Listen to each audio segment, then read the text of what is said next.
बिस्मिल्लाहिर्रहमानिर्रहीम। अस्सलाम वालेकुम। खासकर भाइयों, आज का जो टॉपिक है कि गन्ने की मोटी फसल से बेहतर शगुफ़ा साजी के लिए कौन सी खादें डालें। तो गन्ने के लिए महकमे की जो रिकमेंडेशन है खुराक की, तो वो ये है कि आप 92 किलो नाइट्रोजन डालें, 46 किलो यूरिया डालें और 50 किलो इसके अंदर पोटाश डालनी चाहिए। इस हिसाब से ये 4 बोरी यूरिया, 2 बोरी डीएपी और 2 बोरी एसओपी यानी पोटाश बनती है। तो ये है नई फसल, जो नया कमाद हम लगाते हैं, नया गन्ना लगाते हैं, उसके लिए ये खाद है। तो जो मोटी फसल होती है तो उसके लिए 30% एक्स्ट्रा डालते हैं, तब जाके आपको अच्छी पैदावार मिलती है। 30% एक्स्ट्रा के हिसाब से 5 बोरी यूरिया, 2.25 बोरी डीएपी और 2.25 बोरी पोटाश खाद बनती है। तो ये एक्स्ट्रा खाद आप डाल के एक्स्ट्रा पैदावार ले सकते हैं। तो ये तकरीबन 30% एक्स्ट्रा बनती है इस वजह से। लेकिन इसका बेहतरीन तरीकाकार ये है कि आप अपनी वैरायटी के हिसाब से मोटी फसल को रखना चाहिए। कि अगर आपने सीपीएफ 49 लगाई है या सीपीएफ 53 लगाई है, तो ये अगेती किस्में हैं, इसकी इतनी ज़्यादा शगुफ़ा शादी नहीं होती, तो इसकी मोटी फसल रखने की ज़रूरत नहीं।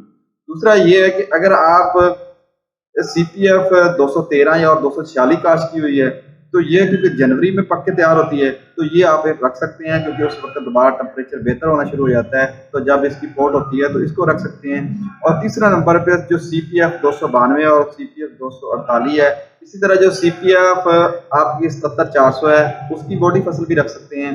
वो भी आपकी फरवरी के अंदर उसकी कटाई होती है, तो उससे भी आप भरपूर पैदावार ले सकते हैं। लेकिन इससे पहले कि आप खादों के इस्तेमाल से पहले आप इसके ऊपर स्टब्बर शेवर चलाएं तो वो बेहतर है, क्योंकि स्टब्बर शेवर से इससे ऊपर से बेहतरीन तरीके से ऊपर कटाई या इसकी कटाई हो जाती है, और फिर इसके बाद आप खादों का अगर इस्तेमाल करेंगे तो बेहतर है। लेकिन अगर काश्तकार भैया आपके पास स्टब्बर शेवर मौजूद नहीं है, तो कुछ जिम्मेदार इसका जुगाड़ लगाते हैं कि वो रूटावेटर को एडजस्ट करके रूटावेटर ही उसके ऊपर फेर देते हैं, जिससे उसकी कटाई भी हो जाती है। तो ये भी बेहतर है, लेकिन ज़्यादा बेहतर है कि आप स्टब्बर शेवर ही चलाएं। जिन लोगों के पास स्टब्बर शेवर की सहूलत मौजूद ना हो, तो एक उनके लिए ये हदायत ये है कि आप लोग जो काश्तकार भाई स्टब्बर शेवर नहीं चलाते या उनके पास स्टब्बर शेवर अवेलेबल नहीं है, उनकी काश्त कम है, तो वो इसकी कटाई थोड़ी सी नीचे रख के करें, तो इससे भी आपकी फसल की जो पोट है यानी नई जो शगुफ़े हैं वो ज़्यादा बेहतर निकलेंगे। इसके बाद आपने स्टब्बर शेवर के 15-20 दिन के बाद पहली खुराक इसको डालनी होती है। तो उसके लिए कि अगर आम रवायती खादें वही डीएपी और यूरिया वो डालते हैं, तो उसका क्योंकि रिजल्ट जल्दी नहीं आता, क्योंकि वो असासी खादें होती हैं। तेज़ाबी खाद अगर आप इसके ऊपर इस्तेमाल करें तो बेहतर है।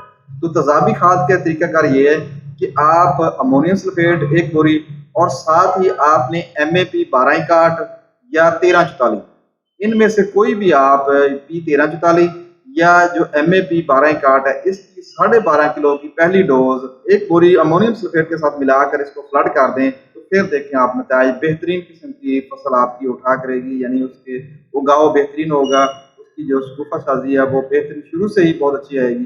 तो इसी तरह 15 दिन के वक्फे के बाद दोबारा इसी अमल को फिर दोहरा देना है, तो आप देखेंगे कि आपने जो आम रवायती खादें हम डीएपी डालते हैं या नाइट्रोफॉस डालते हैं या यूरिया डालते हैं, आम पोटाश डालते हैं, तो उससे बेहतर मिलेगा।